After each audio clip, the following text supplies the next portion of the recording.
All right, I think I'm live. Well, hi everybody.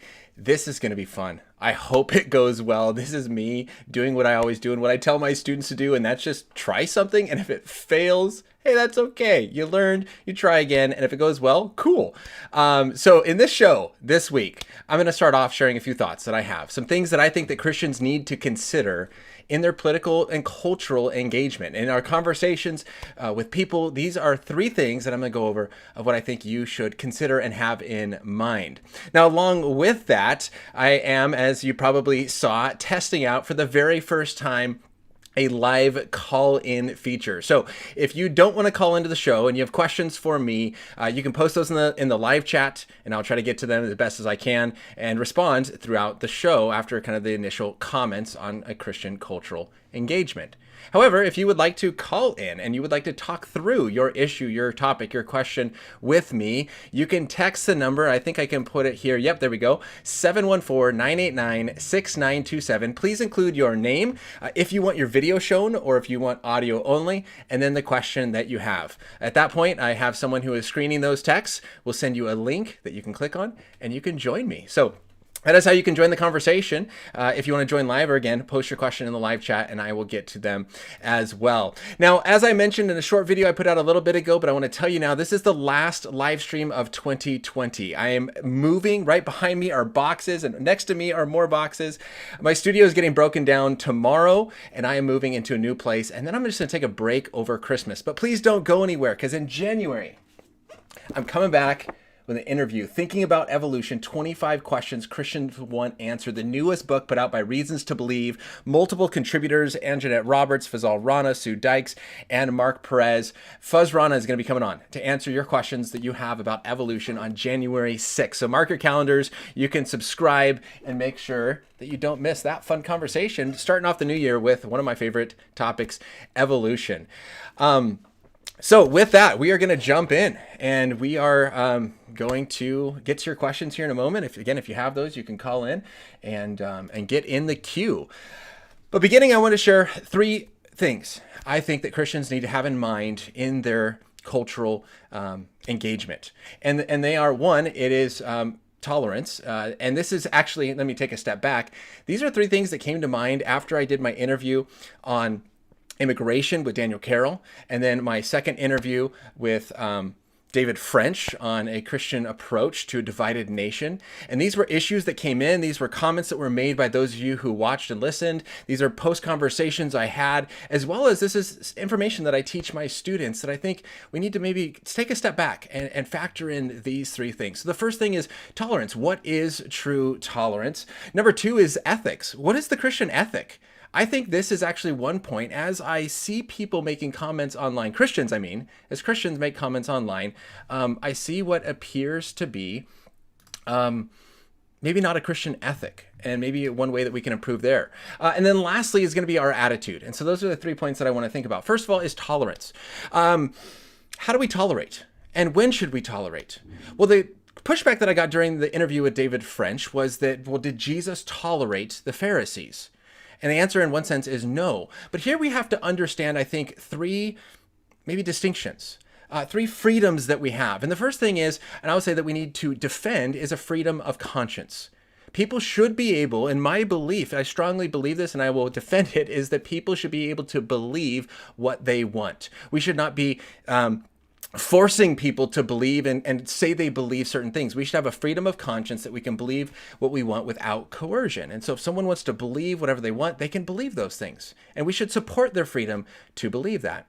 The second thing is going to be a freedom of speech. I believe very strongly in a freedom of speech. Now, here we get to some gray areas where it's like you don't have the freedom to go into, a small room and yell fire, right? Any kind of speech that can actually hurt someone or cause panic, those sort of things, we recognize as being maybe not okay. But the ability to freely say what you believe, who you support for president, what you believe religiously, we need to support that and defend that people have the freedom to say what they believe. And so for Christians to be able to say, like, I believe that Jesus Christ is Lord and he died and rose again from the dead for the forgiveness of your sins, and then without a knowledge in him, you will spend eternity in separation from him in hell. That is not a nice statement. But I hope that people would defend my belief to make that statement as I would defend their belief to say that Muhammad is the true prophet of Allah. I'm going to disagree. We can have conversations where we try to persuade them and have those kind of things. But I'm going to tolerate people who believe differently, and I'm going to tolerate people who speak differently. Why? Because we're called to love and care for those. Now, tolerance, again, is a willingness to recognize and respect the dignity of those with whom we disagree. And that's a question maybe to ask yourself is, do you recognize, do you respect the dignity of those who believe different than you? And do you respect the dignity of those who speak differently than you? I think those are two things that we have to tolerate. Now, where I think the confusion then comes in is step 3 is this freedom of action, right? So you have freedom of belief, freedom of speech, and then freedom of action. And we recognize there are actions that cause harm to people. There are actions that are wrong. Right, I talked about this with my students this week in this topic of abortion. And one of the common arguments is the woman's right to choose. My response is, choose what? No one gets this blanket freedom to choose whatever they want. We realize there are some choices that are fundamentally wrong. You can't have the freedom to choose to own a slave. You don't have the freedom to choose for husbands to abuse their wives. These are wrong. And so we take that choice away. And so this is the way I think that we have to recognize and say, look, I can respect you. I can respect the dignity of who you are as an image bearer, someone created in the image of God, but I will stop you when you are doing something that is causing harm to someone else. That is not going against tolerance. And so here's where I think the objection of Jesus coming in is, well, did Jesus tolerate the Pharisees? No. Well, what were the Pharisees doing? The Pharisees were not just believing wrongly, and they were not just speaking wrongly, but the Pharisees were leading people to hell. They were creating sons of the devil, is what I think what Jesus said at one point. I'm trying to remember off the top of my head. And so Jesus is going to stop that, and Jesus calls it out. You see, there's a way to respect the dignity of someone. And so when I think that this applies to us is we should be able to see people who strongly disagree with us, who are completely on the other side of political and cultural issues than us, as valuable human beings created in the image of God, which is what we'll get to at the end with our attitude. We can respect their freedom of conscience to believe that they want to believe. We can respect their freedom of speech to say what they want to say. But the moment that speech begins to turn into action where it is taking away the fundamental human rights of other people, then we do something to stop it. Right? Tolerance does not mean to sit back and be a doormat and let anyone do whatever they want to do. That's not what tolerance means. And tolerance also does not mean that we can't say anything to stop someone. Right? We can. But it is how we say it, when we say it, and what we're saying it against. So that's the first thing I think is maybe a better understanding of tolerance. Now, the second thing I think that I see often is the Christian ethic. And the way that Christians are responding is maybe not so much coming from a Christian ethic.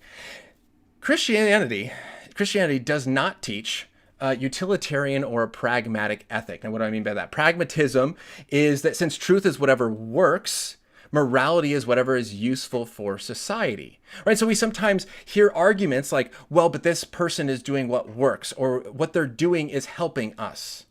That may be true, but we have to be careful that we don't fall into this view that what is right and wrong is based on what works.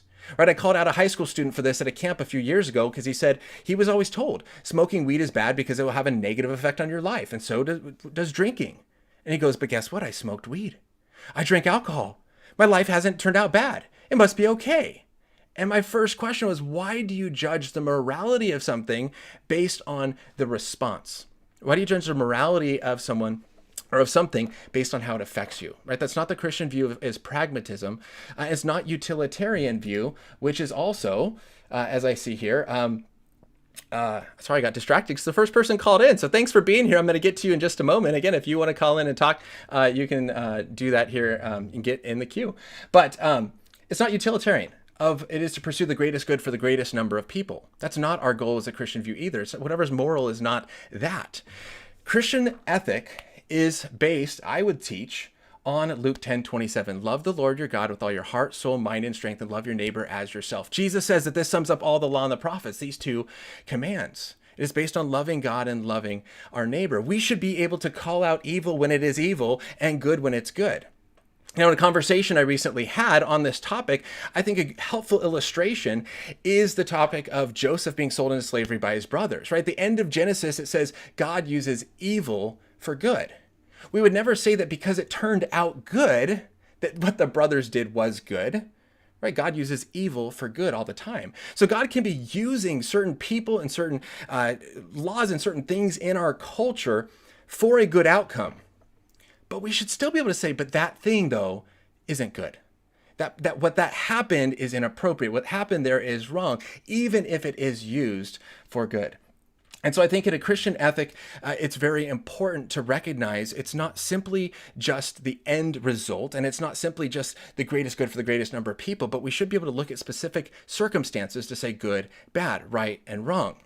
Now, what's difficult with this, though, is that when you're choosing a political candidate, when you're in a political party, there are so many different issues that are involved, right? So there is the argument that we need to pick the best package.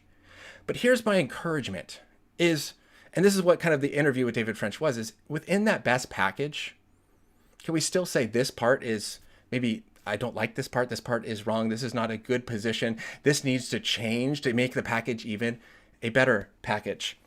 So I wanted to read a couple things out of my textbook. So first of all, for my worldview textbook, I'm teaching my sophomores and juniors in the section on ethics. It says here that the Christian view, the goal is not merely to perform a duty, but to love God with every aspect of our being, heart, soul, mind, and strength. Christianity involves a relationship to a person, not merely a religious responsibility. And only seeking to reflect God's character leads to true flourishing. And so I think that would be my encouragement here with the ethics section is, what is our focus? Is our focus to reflect God's character, or is my focus to argue for a certain political position? And I think that we need to take a step back and say, hold on, what is God's character? How can we call out right and wrong with that being our focus? It's not just performing a certain duty. Right? As I think this is so important, not only is it a relationship with a person, God, but it's a relationship with people. Love God and love people. This is something I was challenged in just last night by my community group, talking about when to help kind of with poverty and people asking for money. And my issue that I have is sometimes devaluing that person, not seeing them as a human being and walking right by. Because I don't want to have that difficult conversation of maybe I don't want to give money to you, rather than saying, look, this is a suffering human being. This is a human being that may be in a difficult place because maybe they made some really bad decisions and it's their fault, but maybe it's not their fault. Maybe it's someone else. But this is still a human being made in the image of God that we are called to love and care for. And so I think that needs to be our approach as we understand and being able to call out evil when it's evil and good when it's good, rather than sometimes arguing from this utilitarian or pragmatic ethic, which is a secular view that simply says, hey, it worked, therefore it was good. Or this candidate did some good things, right? And so how I kind of thought about this is when I was young, I remember watching a movie. I don't know if when I close that, okay, good, it doesn't kick you out. I remember watching a movie or listening to a song and my mom getting mad at me that it was a bad song. And my response was, it wasn't as bad as this movie. This movie's worse. Isn't it a good thing I'm not watching that one? To which her response was, well, they're both bad. Don't watch either. We often want to compare ourselves to, well, I'm not Hitler, right? We hear this from non-Christians all the time. Well, it's not as bad as this person. I'm a good person, right? I'm not like Hitler. I'm not like the murderer.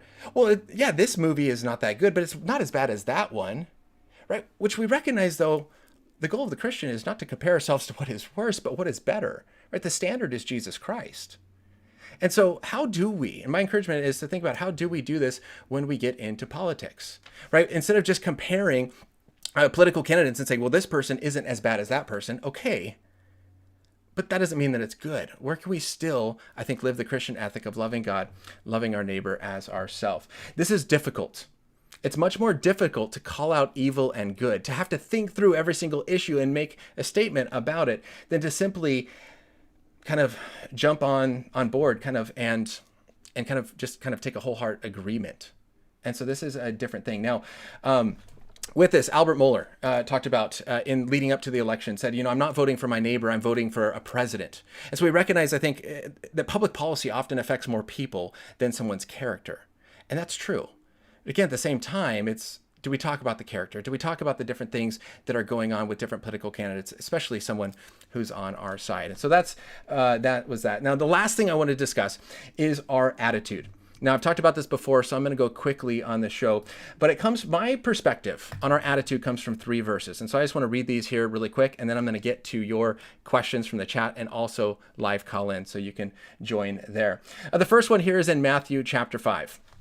I read this. It says, "You have heard," in verse 21, "that it was said to those of old, 'You shall not murder, and whoever murders shall be liable to judgment.' But I say to you, everyone who is angry with his brother will be liable to judgment. Whoever insults his brother will be liable to the council, and whoever says, 'You fool,' will be liable to the hell of fire." Here's my thought for myself. Can I say that certain things about my president or my governor or whoever it is, or maybe the president-elect Biden, and do so without anger? Do so without wrong thoughts, right? Jesus was able to do so. Jesus was able to perfectly, in his perfect justice, call out wrong and do so without sinning. But I think that we often fall into sin. And so I, personally, want to err on the side of caution, to try not to be angry, to try not to call people out, "You fool," but to rather focus on the arguments, focus on the positions. We also see in 1 Peter 3:15, this is a common apologetics verse, 3:15 is, but if you go back, we see what Peter is calling them to in suffering, right? 1 Peter is written to suffering Christians. It says, "Finally, all of you who have found unity, sympathy, brotherly love, a tender heart, a humble mind, do not repay evil, for reviling, but on the contrary, bless. For it is this you are called, that you may attain a blessing. Whoever desires to love life and see good days, let him keep his tongue from evil, his lips from speaking deceit. Let him turn from evil and do good. Let him speak peace and pursue it. For the eyes of the Lord are on the righteous, and his ears are open to their prayers. But the face of the Lord is against those who do evil. Now, who is there to harm you if you are zealous for what is good? But even if you should suffer for righteousness' sake, you will be blessed. Have no fear of them, nor be troubled." And here's the apologetics verse. "But in your hearts honor Christ as holy. Always be prepared to make a defense to anyone who asks you for a reason for the hope that is in you, yet do so with gentleness and respect, having a good conscience, so that when you are slandered, those who revile your good behavior in Christ may be put to shame." That's my goal, is to do so with gentleness and respect. Can I respect the dignity of those whom I disagree? That's what we're called to do as Christians. They don't have to earn it. We see them as image bearers, therefore they have this inherent dignity. You don't have to earn your value. You don't have to earn your worth or your respect. We should respect those. Now, we stop them when they, again, move into that action that actually starts to strip away the fundamental human rights of individuals, to cause harm to people that God has created. But how do I respect those with whom I disagree? Lastly, in churches last Sunday, this was our passage we focused on in Luke chapter 6 as we're going through the book of Luke. But this topic of loving your enemies. Right, if you love those, verse 32, if you love those who love you, what benefit is that to you? For even sinners love those who love them. It's easy to love the people who love us, to be in agreement with those who are on our side. I can love the people in my political party, and those people love the people in their political party. That's easy. And if you do good to those who do good to you, what benefit is that to do? Even sinners do the same. And if you lend to those with whom you expect to receive, what credit is that to you? Even sinners lend to sinners to get back the same amount. But love your enemies, do good, and lend, expecting nothing in return, and your reward will be great, for you will be sons of the Most High. Now, this is, I think, the key, and this is where I'll finish. It says, "For he is kind to the ungrateful and the evil. Be merciful, as your Father is merciful." How can I show mercy? Respecting the dignity of those with whom I disagree. We need to, as Christians, in our cultural engagement, strengthen the Christian cause, to not compromise the gospel. Christians frequently get called out as being hypocritical, that we say one thing and we do another. Sometimes it's ridiculous. Sometimes I go, I agree. I've seen Christians complain about what non-Christians were saying about, look at these horrible people, look what they're saying about me. And I go, I see it too. Right? Sometimes we have to stop and say, what am I doing? Am I being an image bearer, reflecting the image of God in me? Am I seeing other people as image bearers rather than devaluing people for the sake of politics? So I think in our cultural engagement, if we focus on true tolerance, showing respect and dignity and love to those whom we disagree, not recognizing those three different distinctions. Do so with a Christian ethic where we can actually say, this is wrong. Now, if we call out our political party, could that possibly hurt our party or make our president, make our person look worse? It could. But I think it makes us look more genuine. When we preach to love God and love our neighbor, but then we defend someone to the point where we look like we're not being consistent, right? What do we do? Like, we might do harm to our party, but I think our goal is protecting the church, protecting the fellow believer, and then do so with, I think, a humble attitude of trying to understand. Hey, let me try to understand your point rather than kind of having all the facts. So those are my thoughts on that. So we are going to now try something brand new. We're going to try to jump into a call in. So let's see. I only see one thing here. And let me pull this up. And I don't see if it says audio only. All right, perfect. Assign. And can I do this? Remove from green room. All right, Melissa, can you hear me? Can I hear you? Oh, you just got kicked off. Call back. I'm so sorry if that was on my fault. See, this is what happens when you do something for the very first time. Mistakes happen, but hey, hopefully this is a benefit. Again, I'll put that number up on the screen. If you want to join the call, you can text 714-989-6927 with your name if you want audio or not, and I will try to get you on the call. There we go. Guest is in the green room. Melissa, you are back, and let me take you off. Melissa, hi. Are you there? Hi, Ryan. Hi, Melissa. So Yes. good to see you. Good to see you too. All right. What would you like to chat about? So my question goes along with your idea of ethics and politics. And what is the best way, and you kind of answered this a little bit already, but the best way to have a civil Christian conversation with someone over social media when you differ on political views? I think this is hard. And I do not always do it well.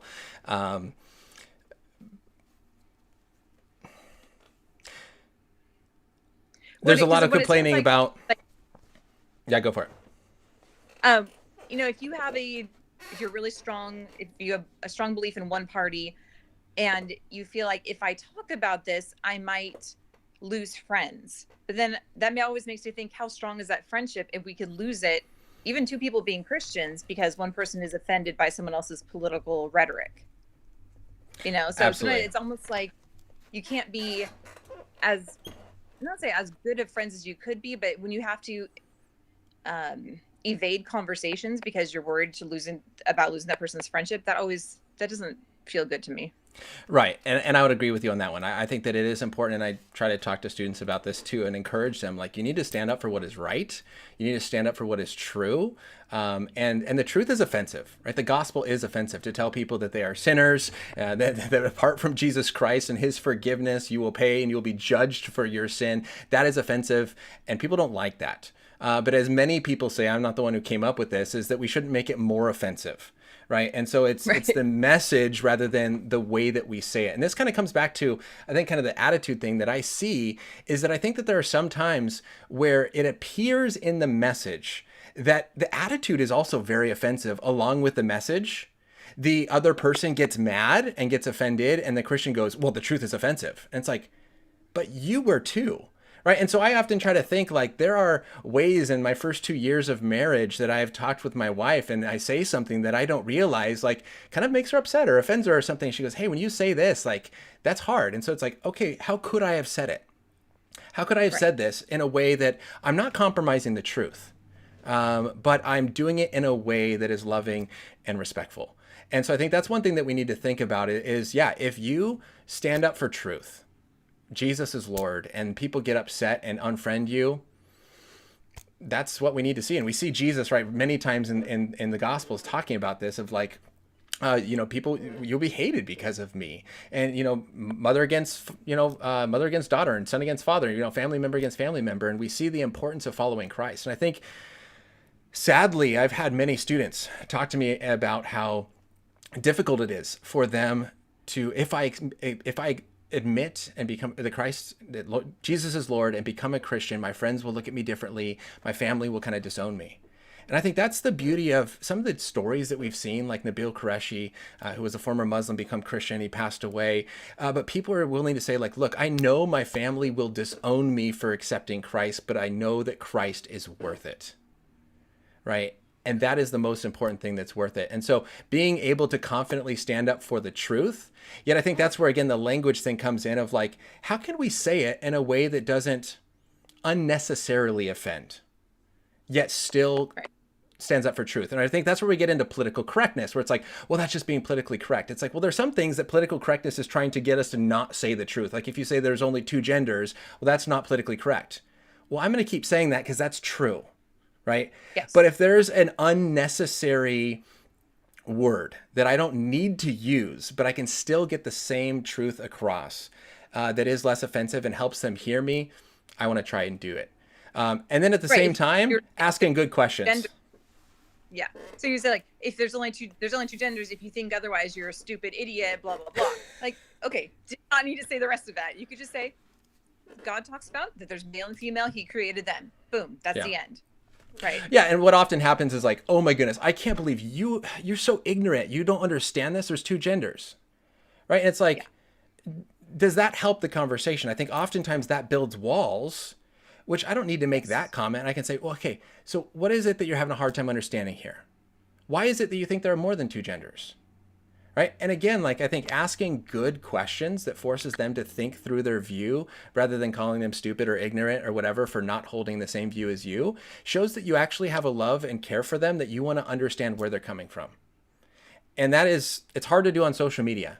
And I'll be honest, I've had online conversations with people and over Facebook or something, or even in the YouTube comment section, and they use very harsh language. And then I call them on the phone or talk to them in a video or see them in person, and they're completely different. Right? There's something about having that face to face. And so I think as Christians, how can we say, hey, if I was looking this person in the face, if I was sitting down with this person over a cup of coffee, how would I respond? What would I say? I think that's what I try to keep in mind. Students and our children, the idea that if you're behind a screen, you feel like you're a faceless person, but there's someone on the other end of that that's reading those words, and that can definitely be hurt, by tone and words of what's written, not just what's said in person. Absolutely. Absolutely. And I think that is one of the deceptions of technology is this anonymous, hey, no one can come back and get me. And maybe even sometimes we have fake accounts and we have not even our real name. I see, again, like on YouTube, I get all these comments from like Master17358. And it's like, no one knows who this person is. No one can kind of call them out. No. And when there's not that accountability that they know my name, they know where I live, we often say things that we would not have said otherwise.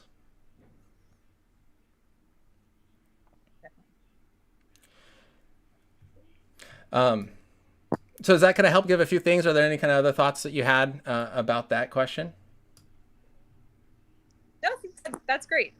Just really thinking of it, of wanting to continue the friendship and be more like Christ and not just try to win for my own pride is a good way to go about it. Right.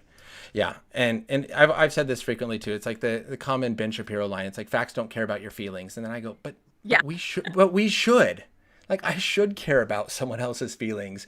But at the same time, right, Jesus came in truth and love, right? How do we blend those two together and do it so the right way? So awesome. Well, Melissa, you're the first caller ever. Thank you. Hey. I appreciate it. Awesome. Well, have a wonderful rest of your day, and I'll see you later. See you at church. Okay. Awesome. All right. Well, if there's anyone else, I'm going through the comment section here. That was fun. Hopefully you guys enjoy that. That's a little bit more, I don't know. I think it's more engaging to hear a back and forth than simply just a question and answer. So if you are watching and you want to call in as well, you can do that here. Let me kind of go through our live chat. See if I see any questions here. All right. I don't. Well, it looks like then we will cut this off at 30 minutes. Thanks again for an incredible year. I also was curious. Maybe I'll throw it out here and I'll see if there's anything else. But I'm also curious because this is the last video of 2020. 76 videos, I think. This is 77 that have come out this year. It was this year that I started doing live streams and doing live interviews on YouTube. And so I'd just love to hear in the comment section below if what has stood out to you, what you have enjoyed, kind of maybe what your favorite interview was, as I kind of rethink how things are going to happen for next year. And again, starting off with a conversation on evolution with Fuzz Rana from Reasons to Believe, and jumping in with that. So thank you to Ben, my screener, for helping me out with that one call in. Thank you to those who are watching live. I am going to be tearing down the studio, so the next time you see me, there will be no bed behind me. Finally, no bed. I get a bedroom just for a studio. I'm super pumped for that. And so you will see that starting in January. I hope that you guys have an amazing and wonderful Christmas. I hope you have a great new year. And I pray that you continue to think deeply about God and Christianity and Jesus, because they are so definitely worth thinking about. See you guys later. God bless. Happy New Year.